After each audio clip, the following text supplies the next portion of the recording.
What do you actually do with a full week in Paris? Well, we tried a little bit of everything. Iconic landmarks, cozy cafes, buttery croissants, late night views, and even a few spots we stumbled onto by accident. If you're dreaming about your own Paris trip or just want to see what it feels like to take a week and explore one of the most beautiful cities in the world, this video is for you. Find a map of all these spots and an itinerary on my Patreon, and let's jump in. We made it to our first stop, Notre Dame. As one of the most iconic buildings in Paris, Notre Dame stands tall along the Seine with its stunning Gothic architecture and famous twin towers. After years of careful restoration following the 2019 fire, the cathedral is open again and welcoming visitors. If you're able to grab tickets in advance, you can now go inside, explore the beautifully rebuilt interior, and see this Paris landmark back in all its glory. It can be hard to get tickets as they go fast, but I have been told that you can wait in line as well and that it usually doesn't take too long depending on the day and the time that you're there. Of course, earlier is always better, and this was one of the first entrances of the day and you can see how busy it is. I mean, I knew it would be busy, but there is a lot of people here. I'm sure you don't need me to tell you, but Paris is one of the most visited tourist cities in the world, so there's always going to be lots of people. That being said, a visit to the city is always worth it in my opinion. I love Paris. They began building this church in 1163 and it took nearly 200 years to complete. We spent about 30 minutes slowly walking around the church and taking our pictures before it was time to head on. So beautiful. I was here 22 years ago, which I don't remember it very much, but it was amazing inside. Love the stained glass. There's something special about that cathedral. It's amazing how it looks, especially after the crazy fire that they had. That is so cool. Do not miss that on your trip to Paris. So we were able to get a reservation, but if you're not, this is the line to get in, and it is moving really quickly, so I don't think it'd be too difficult to get in, at least on a weekday. Also, we started this trip well. Amy's bag got lost at the airport, and so she's wearing all of my clothes, and Jack and Sunny are in their PJs, but we're just making the most of it. That's what travel is. We're here. If you're interested in learning how our bags got lost, check out the video on us flying to Paris. But the kids were able to get some cool French shirts, including a Spider-Man shirt with the Eiffel Tower, which is always a win. Heading on, we decided it was time for our first French pastry, and we walked about 5 minutes across the river to À la Croix. This spot had some of the most beautiful pastries I've ever seen, and we went kind of big with the amount of choices. We are in the shadow of Notre Dame right now, and we found this awesome place to get pastries and coffee, and then this is actually a pastry. It looks like an apple, but just wait till you see it open. I don't know about you, but this is one of the most beautiful pastries I've ever seen. I think it's really good. It's really like light and fluffy, kind of like an apple pie inside. Wow, that is so good. It has the apple taste. It's like a little bit of rum in it. Oh my gosh, I thought that would be a gimmick, but that is so good. It's always nice when the first spot of the trip doesn't let you down, and this was definitely a highlight for us. While I recommend staying in one area of Paris for your exploration each day, we had to go back to our accommodation to get some clothes for the kids, and so we decided to head over to the Opera House and then head back to this area later in the afternoon. Next up, we made our way over to the Opera Garnier, another beautiful building in Paris that inspired the Phantom of the Opera. Everybody got new clothes and we're out exploring again, this time at the opera. Built in the late 1800s, I have to imagine this is one of the most ornate opera houses in the world. As you walk in, the grand staircase is definitely the showstopper, and it's hard to even walk up the stairs with so many people just standing in awe of the beauty that surrounds them here. And then as you head into the theater itself, you'll be blown away by the main chandelier and painted ceiling that was done in the 1960s. This place is literally magical, and I would love to go here to see a show. I was able to get tickets for this about a week in advance, but I know that it can be busy, especially in the summer, and when they have shows going on, they often don't open it up for people to visit during the day. This is what they were doing while I was visiting the opera. The architecture has been amazing, even from the lobby all the way when you walked in, and I really love the hand-painted ceiling and the chandelier. Now we're heading on to Sainte-Chapelle. As I mentioned earlier, the only reason we did the Opera House right now is because we had to go back to get some clothes, so I would recommend just doing these next stops and then doing the Opera House at the end. But for us though, we hopped on the metro and we took it back over towards Notre Dame. One note, if you're traveling with a family, the metro is a little bit difficult to manage. There are a lot of stairs and there's no elevators or escalators. It works, but just know that if you're bringing a stroller. Oh my gosh. Leaving the metro, we took the opportunity to walk along the Seine, which is honestly one of the best things to do in the entire city of Paris on a great day like this. This bridge we walked over is actually the oldest in Paris, and it was built in the late 16th century. Plus the kids just loved watching the boats go under the bridge. From the metro station, it was only about a 10-minute walk across the bridge and over to our next stop at Sainte-Chapelle. So we showed up about 30 minutes early, and then we got in the line that corresponds to our time, and then they let people in 3 different groups. One's on the hour, one's on the half hour, and one's for people without tickets. No idea how long that would take to get there.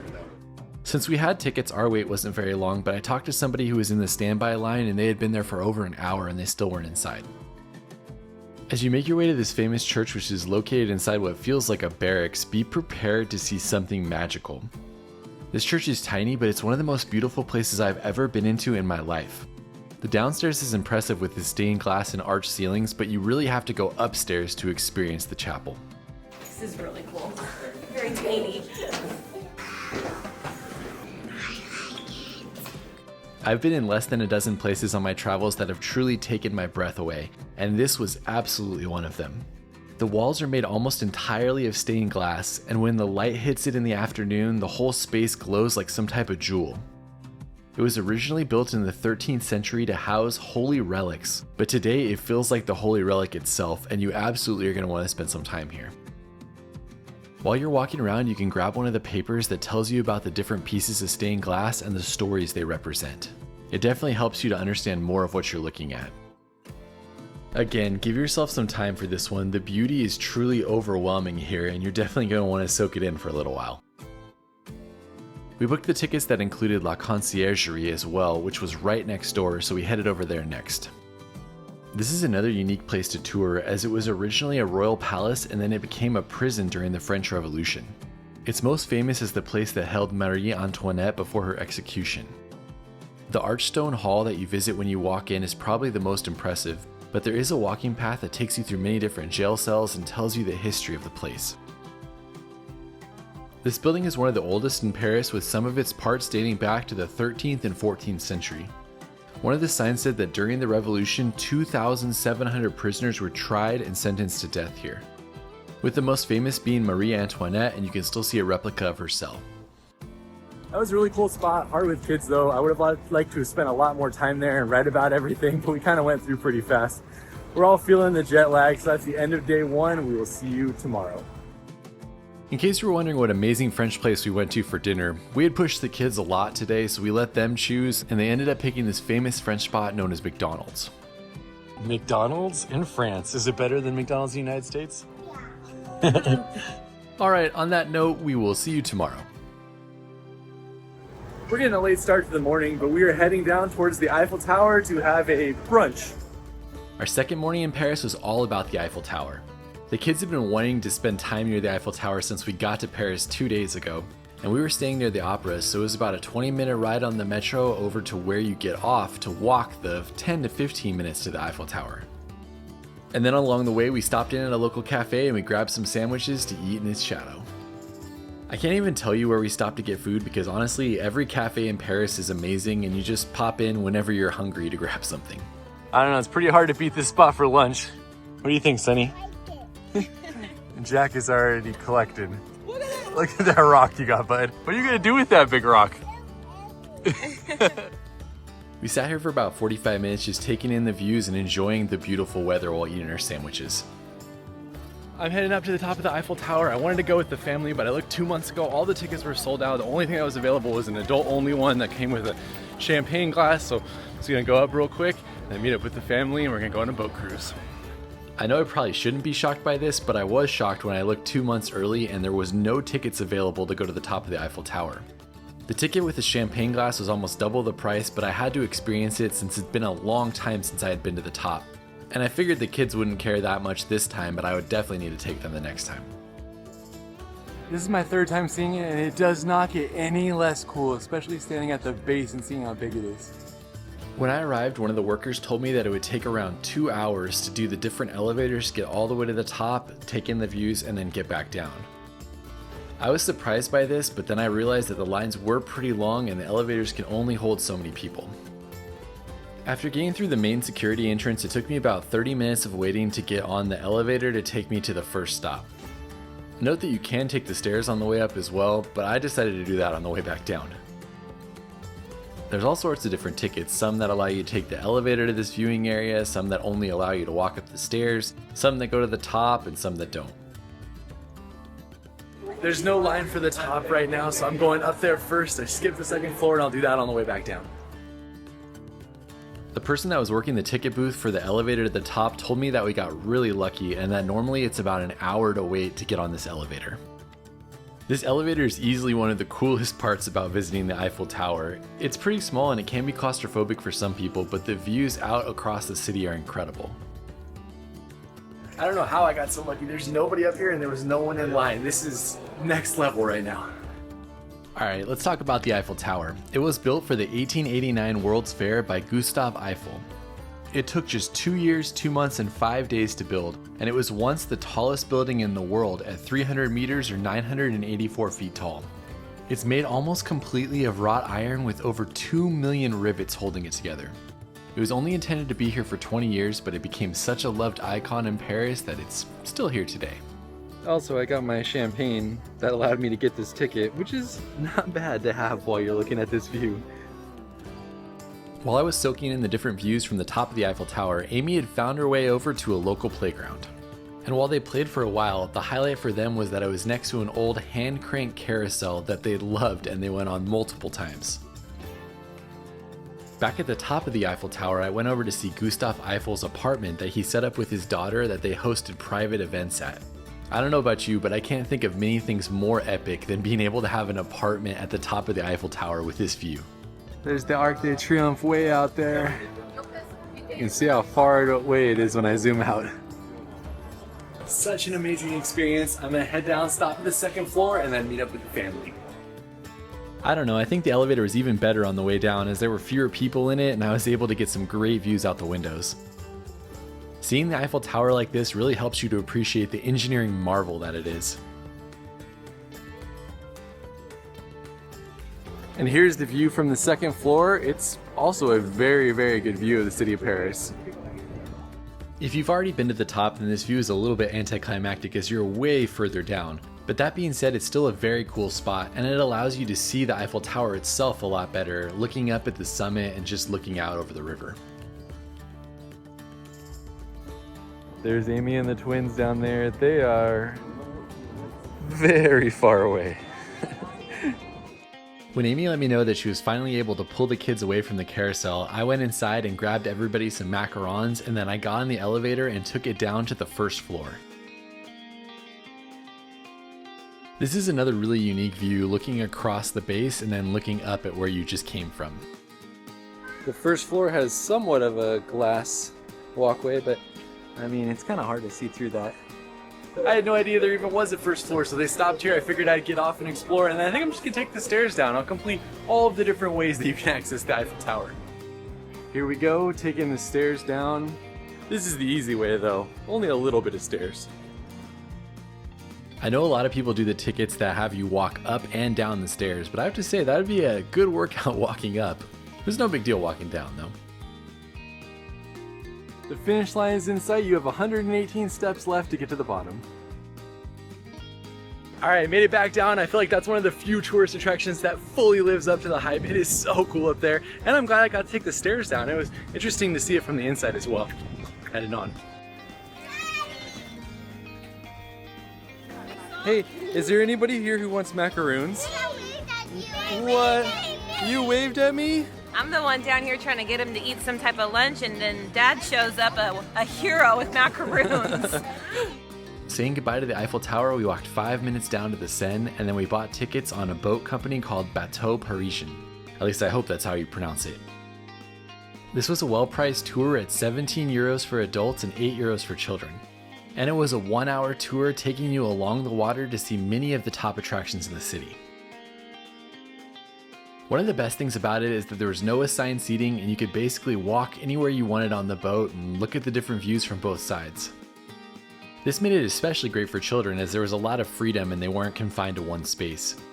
Plus there was a bathroom on board and there was the opportunity to buy some snacks and drinks. This company offers a few different boats, from the sightseeing boats to a couple restaurant boats if you want to eat a meal while cruising the river. Also, we didn't have to get this ticket in advance as their boats go out every 30 minutes, and so we just walked up and grabbed our ticket before getting on. The boat went all the way out to Notre Dame, and then it turned around and it started making its way back. One of the things that I never realized before I came here is how many bridges there are in Paris. We probably crossed under 24 bridges on our 1-hour tour. Eventually, the Eiffel Tower came back into view, signifying the end of our boat tour. Made it back. That's a great tour. It's well priced. It's about an hour and it takes you to all sorts of cool spots around Paris. We're gonna go find a cafe to hang out at, and then I have one more thing I'm doing by myself tonight. Nobody else wanted to come with me. Note that if you're at the base of the Eiffel Tower, you're actually not that close to a metro station, so it's about a 10-minute walk in either direction to get one. Because of that, we grabbed an Uber and went back and dropped the kids and Amy off. I definitely underestimated the effect of jet lag on kids. Everyone is still really tired, but I am heading out to go to the Catacombs before I call it a day. The Catacombs are pretty easy to access. They're only about a 15-minute metro ride from where we were staying. It's crazy how much easier it is to manage the metro without children and strollers. Now we gotta see if I can find a crate before heading down to the Catacombs. When I got off the metro by the Catacombs, I was surprised to see how amazing this area was. There was a farmer's market on the street, tons of great looking cafes, and it felt like the kind of Paris that you see in the movies. If you're looking for an area to stay, this might be a good spot. And then right off the main market street, like some kind of hidden gem, is La Belle Ronde. Burrata is one of my favorite things in the whole world, and look at how much burrata is on that. That is incredible. This place ended up being exactly what I wanted. It had an amazing savory crepe with burrata, fresh tomatoes, and prosciutto. I mean, how do you beat that? Thank you to the internet for bringing me there. I think it was a Reddit post or something I found when I said, good food around the Catacombs. That place was amazing. Such a good crepe. Also, that street it was on is one of the most beautiful streets I've seen in Paris as well. As you can no doubt tell, I was a huge fan of this area, and I'm sure I'll come back on a subsequent Paris trip. Here we go. We're heading down into the Catacombs. I used to be incredibly claustrophobic, but I've gotten over it over the last few years, so I'm hoping I do pretty well in here, but we'll see. I heard it's a little bit small. On this entrance, we descend over 100 steps. This really is a crazy experience in Paris. It's basically self-guided with an audio tour that you can listen to, and you walk yourself down all the stairs and then walk about a mile through the catacombs and come up in a different part of the city. Here we go, we're getting narrow, and there are 300 kilometers apparently underneath here. If you're taller, note that I'm 6'3" and I've already hit my head multiple times. These tunnels started out as limestone quarries dating back centuries. And by the 1700s, Paris was actually running out of space to bury their dead. And then during a heavy rainstorm, one of the largest cemeteries actually overflowed and bodies were spilling out of the cemetery.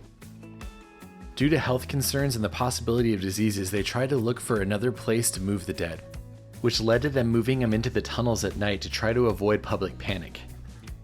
Over the next 50 years, 6 million people were actually moved down here into what you see today. Supposedly these transfers caught the interest of the public, and they actually opened the area up for occasional tours in the mid-1800s. It's changed a lot and been organized over the last 150 years, but it's now one of the most popular tourist attractions in Paris. When I first researched this place, I thought the bones were only in one area, but I was shocked that you're basically walking for 15 minutes and there's bones surrounding you the entire time. This is especially eerie because there's not very many people down here, so I feel like I'm kind of the only one in some of these sections. All in all, I was down here for about 45 minutes just taking my time, reading the different plaques and listening to the audio tour. It's definitely not a tour for everybody, as you can tell by these video clips, but it is absolutely fascinating if you're into history. Do remember, there's a lot of stairs to get back up the other side. So if you're visiting Paris, I definitely recommend carving out some time for the catacombs. It's not your typical tourist stop, as walking through those tunnels lined with the bones of over 6 million people really puts things in perspective. It's sobering, a little eerie, and strangely unique. It's a reminder of how layered the city is and how much history lies right below the surface. So go with respect, because it's not just a tourist attraction, it's also a memorial. And I say respect because they actually searched my bag on the way out because people try to steal bones from down there, which is just insane. That's it for our second day in Paris. We'll see you tomorrow. Starting our morning in Paris with a baguette that we picked up from the local bakery and a little bit of butter and honey. I feel like that's the way I should start my day in Paris, right? Also, I've done 45,000 steps so far on the first 3 days in Paris. Be prepared to walk a lot.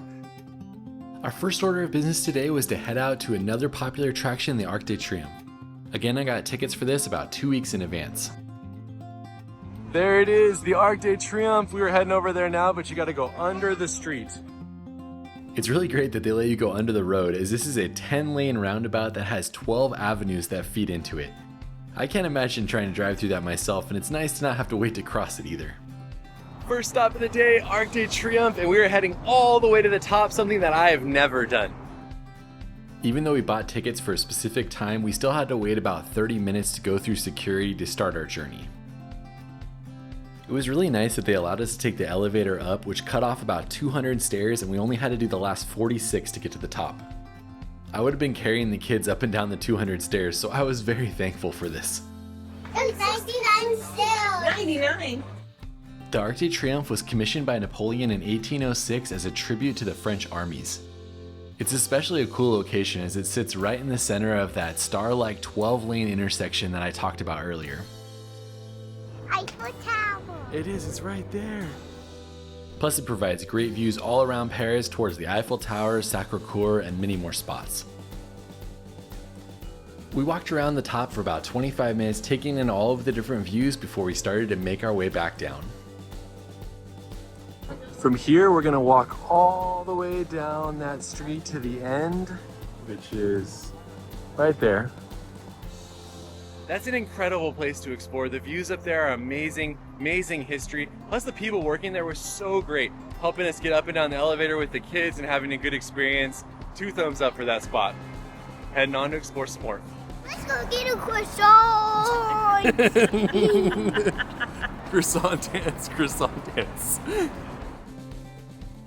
Heading out from there, we started to walk down the famous Champs-Élysées. This street stretches a little over a mile, and it's one of the most famous shopping streets in the entire world. Here you'll find flagship stores from big names like Louis Vuitton, Cartier, Zara, and Nike, among many restaurants and cafes. That is not the type of building I expected to see. That's pretty cool. I think it's a suitcase for the giant. I think it's a suitcase for a giant too. Normally I wouldn't eat along a tourist street like this, but everyone was super hungry and wanted to eat next to the giant suitcase, so that's what we did. Amy got a drink to start the meal, the kids got mac and cheese, I got a salmon avocado toast, and then Amy got fish and chips. The best thing about this spot is that the kids meal comes with the crepe and we're already trying it. That spot was okay. It's in the tourist area, so it's kind of what you expect, and they had a great kids meal, so can't complain that much. Heading on. Our goal was to make it all the way to the end of the street, so we continued walking past all of the different shops and cafes and getting views back towards the Arc de Triomphe when you turned around. Look, can we please stop for a macaroon? Yes. Jack Thank you, bud. approves. Thank you, bud. Louvre is a must-stop on anyone's visit to Paris, as this is the place that popularized the modern macaron that you know today. The shop is extravagant and it has some of the best-looking pastries you've ever seen. Do note though that these pastries come with a price tag and you're definitely going to be spending good money to get to try them. However, for my wife and kids, they say it's always worth the price. Louvre was created in 1862 as a small bakery, and then it grew into an elegant tea salon before the macaron was created in 1930 and sent the shop in an entirely new direction. Messy. Which one was the best? The rose. That's The my rose favorite. is definitely the best, I agree. That shop was incredible, so much good stuff there, and Amy is sad that she didn't eat there for lunch because it looked like it was pretty good as well. After about 10 minutes of walking, we made it to a spot with 2 amazing museums, the Grand Palais and the Petit Palais. We decided we were only going to go to the Petit Palais, but you could go to both if you're interested. Check out the line for that museum today. That is a lot of people. There was no line for our museum, and it was completely free to enter. It was actually built in the 1900s for the World's Fair, and it's used to showcase French art, architecture, and innovation. We're inside of this museum with amazing works of art everywhere, and they have an area for kids to do their own art. How cool is that? It is amazing, and it makes sense, right? This museum's a lot bigger than the name implies, and there's many different galleries that you can see on the 2 floors. You'll even find famous artists like Monet and Cézanne here, among manuscripts and ancient artifacts all throughout the museum. While the kids were working on their art, I spent a little bit of time exploring, but I would have liked to have spent a lot more time here. And do make sure that you go to the gorgeous inner courtyard and garden, which is right in the center of the museum. Here they even have a hidden cafe and just some amazing views where you can sit and relax.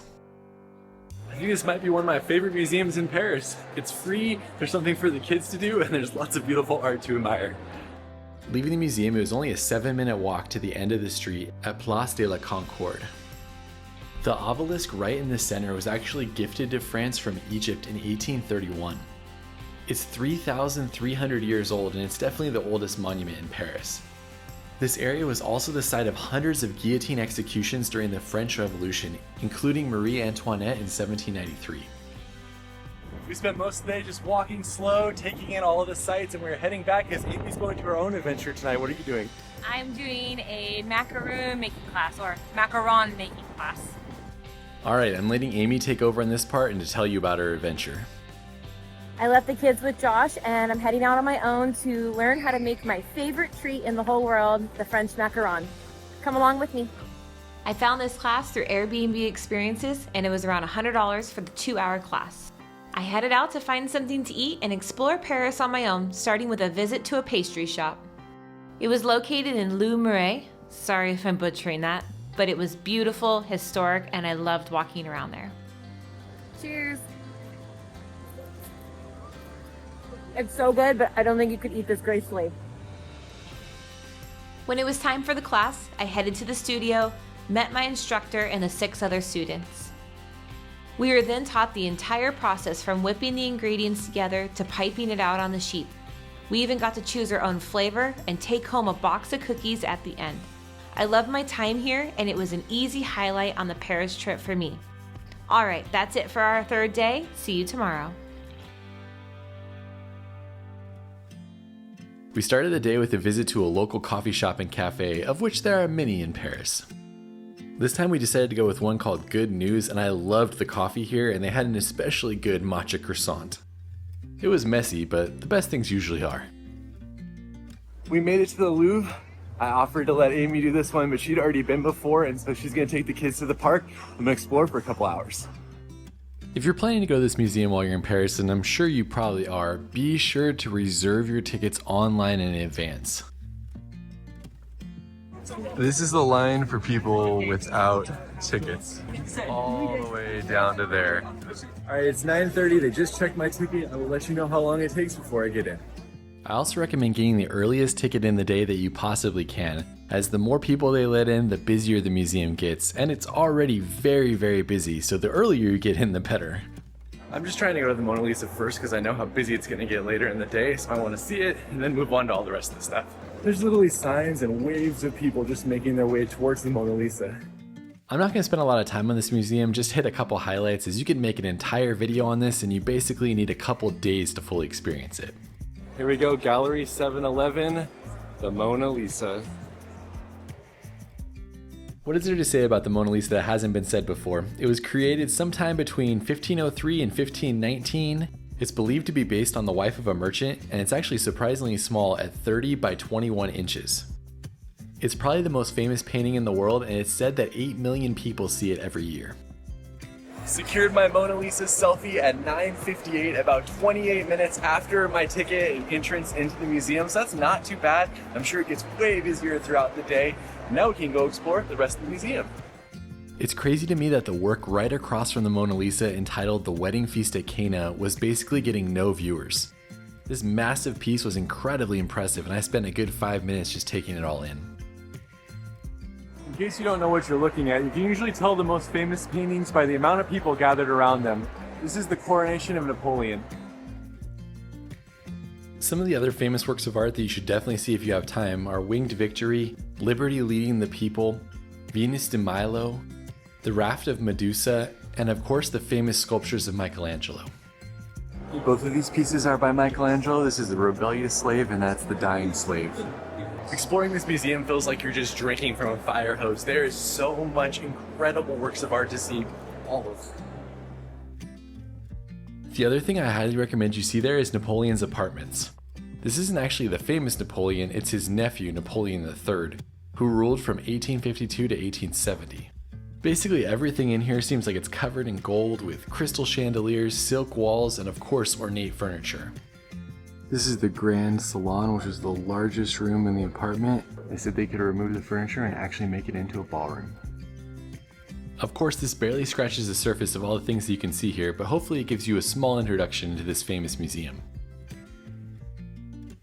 I spent about 2 hours at the Louvre. I could have spent all day there and I probably scratched the surface of maybe 5% of the things you can see. But I'm going to connect with Amy and the kids who are playing at the playground and explore more Paris. Right next to the museum is the famous Tuileries Gardens. They were built for the Queen in 1564, but then they were transformed in the 1600s into a formal French garden, reflected by the symmetry, tree-lined walkways, and awesome reflecting pools. We were there in the spring and it was especially beautiful to see all the flowers in bloom and there was colors everywhere. There's also a great park for kids and it's right across the street from our next stop known as Angelina, and which is famous for its hot chocolate. Ooh, look how thick it is. Wow. A motorcycle? That is exactly what you would expect. It is melty, thick chocolate. I feel like I'm eating a whole candy bar in a cup While you're drinking it. while you're drinking it. We were gonna wait and have it there, but it was at least an hour and everybody who was waiting looked miserable. So we just decided to grab some to go to do our review. He's like a gummy bear that we're drinking. A gummy bear that you're drinking? A chocolate gummy bear? Look, I'm no hot chocolate connoisseur, but I've never had hot chocolate like that in my life. I could eat all of this every day. He's just refilling himself again. Help yourself, bud. For us, the hot chocolate easily lived up to the hype. We're heading back to our apartment to chill for a little bit before going back out and going to Sacré-Cœur later today. We grabbed some sandwiches at a local cafe on the way back and then hung out in our apartment for a little bit before heading back out to explore the north part of the city. Note that if you do this area with strollers, there are a lot of stairs just to get out of the metro and then of course to get to the final destination. We made it to Montmartre. Hopefully I'm pronouncing that correctly. We're gonna go explore, see the art, and just end our day here. This is easily one of the most charming areas of Paris, and this hilltop neighborhood is full of artists and home to cobblestone lanes, cafes, and a basilica with one of the best views in the city. Your first spot once you get off the metro should be at the Wall of I Love Yous. Created in 2000, it's made up of 612 tiles and it says I love you in over 250 languages. I love that installation. Everybody's trying to find their own language. In every language it says I love you. That is so cool. From here, you're going to walk down some of the most quintessential Paris streets you could possibly imagine. Filled with cafes, shops, and just cool places to hang out, it definitely seems like one of those places I would come back to if I was coming with just Amy. There's 150 or so stairs right here, or you can take the funicular.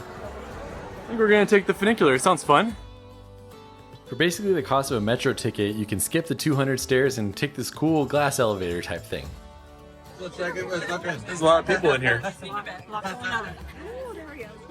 It was actually built in 1900 and it was fully rebuilt in 1935 and again in 1991. It only takes about 90 seconds to get to the top, but as you can see from that person collapsing on the stairs, it's nice to not have to take them. When you exit, you'll be right at the stairs below the basilica, and it's definitely one of the best views, if not the best view in all of Paris.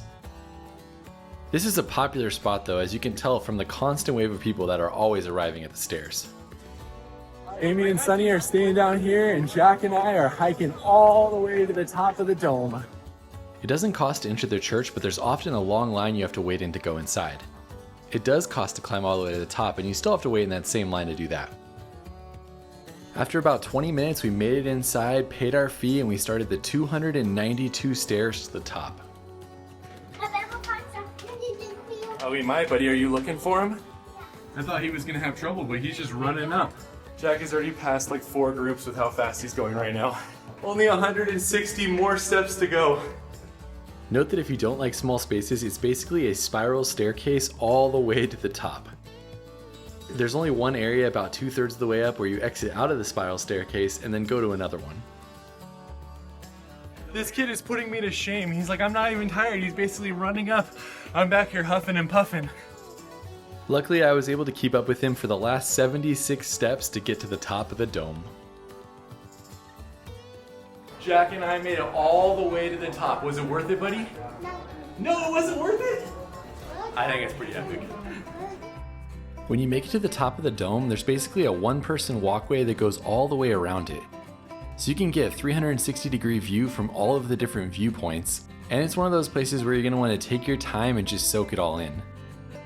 The hill that it's built on is Paris' highest natural point at over 130 meters above sea level, so the view from up here is basically unobstructed out into the distance. Here we go, starting our way back down. This is about as tall as me right now. I gotta bend over as I'm going down.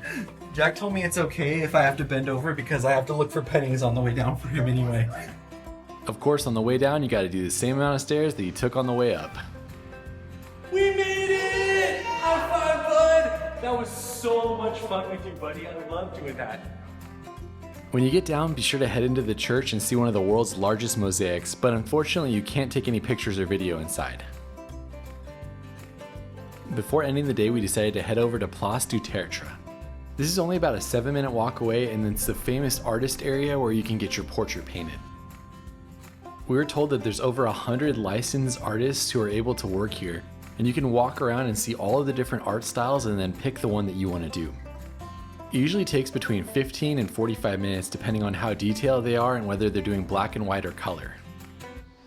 As you know, Amy and I are not big on souvenirs, but we love unique things like this, so we decided to each pick one for the kids to do.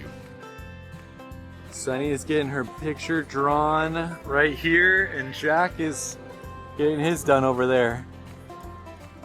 We just opted for black and white, and most of the people were charging around 60 euros. It's definitely a pricey souvenir, but the kids both loved theirs and they're now hanging in their rooms. That was such a cool experience. I loved watching them do the one of Sunny. Can't wait to see the one of Jack as well. Definitely a cool souvenir to take home. And that's it for today. We will see you tomorrow.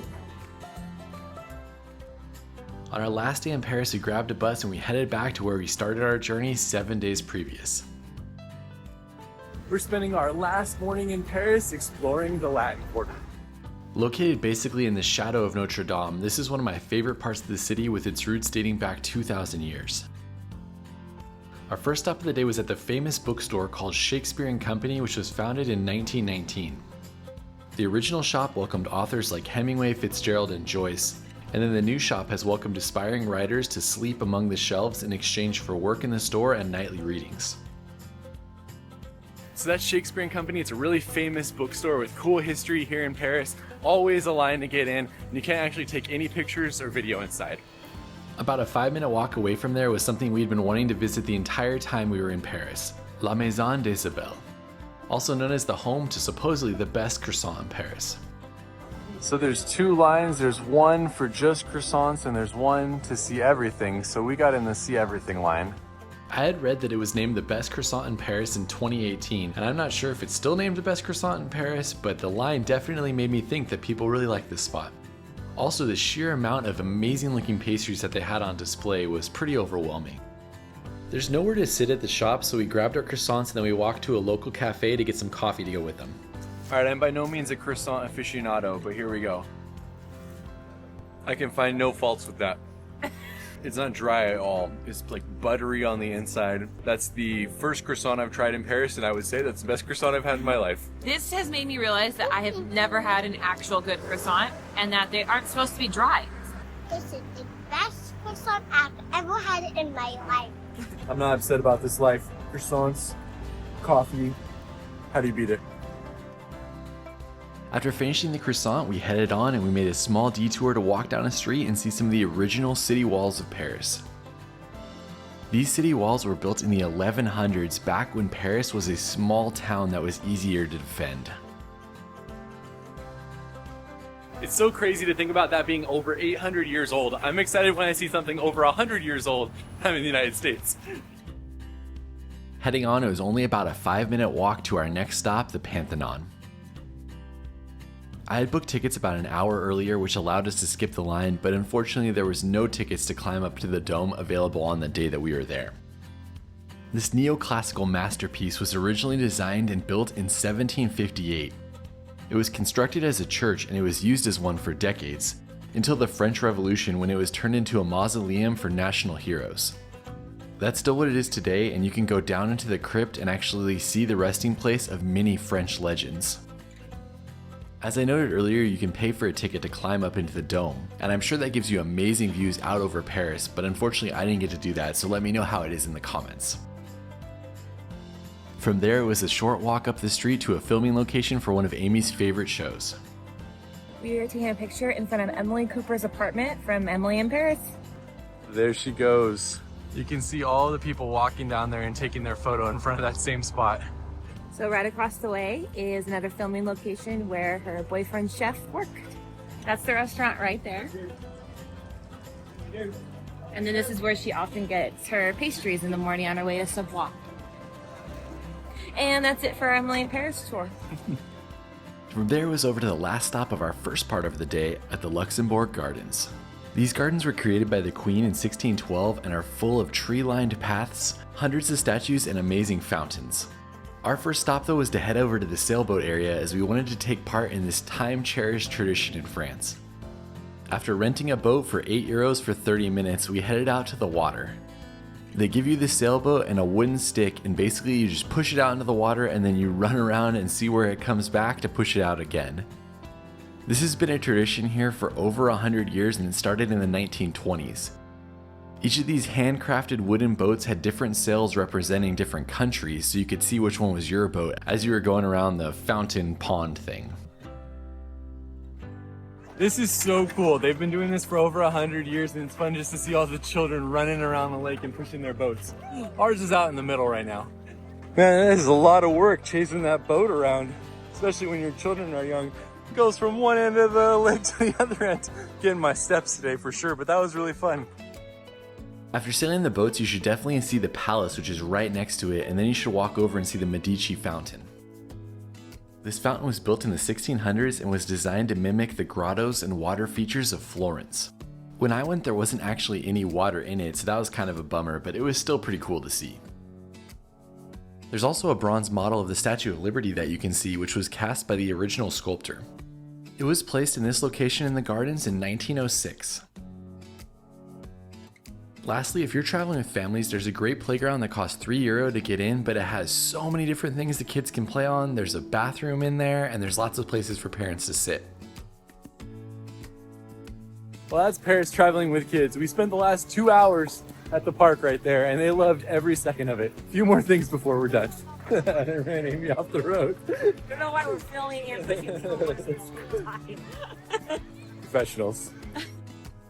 On the outskirts of the park, there's this place called Amarino, which is an ice cream shop that we've seen all over the world, and we've gone to in New York and in London. That was our third time at the ice cream shop. The kids can't get over getting their ice cream shaped in a flower. It's like their favorite part of Paris. From there, it was back in the metro and on to our next stop. Oh, they honked at you, Sonny. Our next stop brought us across the city again to Galeries Lafayette. This massive department store started with humble roots in 1893, and it now spans 3 buildings, offering the top names in fashion, food, home goods, and of course some amazing views. We got free tickets the day before to walk out on the glass ledge that sits under the iconic Art Nouveau glass dome. If you don't have tickets, you can stand in line to walk out on this, but it's definitely easier to just get tickets in advance. We got tickets for this on a whim, but it's actually pretty cool. This is an incredibly beautiful building, and it's kind of cool to be able to walk out on the glass and look down. There's lots of people trying to take a perfect photo, but eventually it was our turn to walk out and we went all the way to the end. Never seen that in a mall before. It's fun though. The dome was built in 1912 and it's made up of 10 glass sections, 141 feet or 43 meters above the ground floor. Before leaving, make sure you go all the way up to the roof and you'll get one of the best free views in Paris. From here, you're directly across from the opera. You can see the Eiffel Tower out in the distance. They have a cool Paris sign you can take pictures of, and you can see the glass dome from above. I mean, it is pretty busy up there, but what do you expect with views like this? It was definitely worth it for us. There's where we were at, right at the top up there, and now we are all the way down here. We decided to head back since we had had such a long day, but after the kids went to sleep, I decided to head out and do some sunset nighttime photography. The sunset wasn't until 9 o'clock when we were in Paris, so it was hard to keep the kids awake to see something like the Eiffel Tower sparkling, but I can't wait to take them back next time and see it like this. I mean, it's pretty amazing to hear sounds like this while you're watching it sparkle.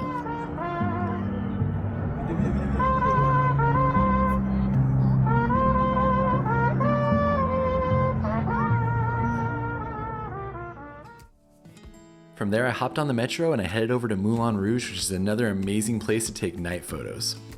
It opened in 1889 and is basically the birthplace of the modern French can-can, but I've never been inside myself. Let me know if it's worth attending in the comments. From there, it was back in the metro again, this time over to take pictures at the Arc de Triomphe.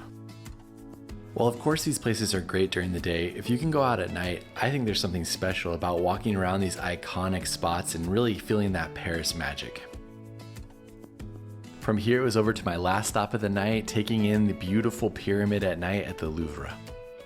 Built in 1989, it originally sparked outrage when people saw the design, but it's now become an iconic part of Paris.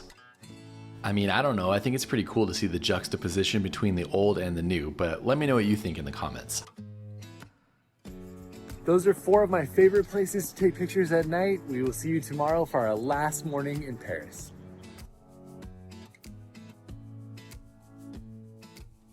For our last morning in Paris, we headed to La Petite Bleu, which was a loved restaurant right near where we were staying. We ordered some amazing food, played Uno while we were waiting, and drank rose lattes while we recapped the trip. All right, cheers. Tell me, what was your favorite thing we did in Paris? Go to the parks. Go to parks? Hot chocolate. Hot chocolate. I would say letting them see the Eiffel Tower and playing at the park right there. My favorite was definitely the Eiffel Tower as well. Just so cool to see that again. And just in case you were wondering, the food was amazing here as well, with pancakes and whipped cream, salmon avocado toast, and even truffled scrambled eggs. That's it for our time in Paris. Hopefully you enjoyed exploring with us. We are off to London now, which you can follow along with up here. We'll see you on the next one. Au revoir. Au revoir.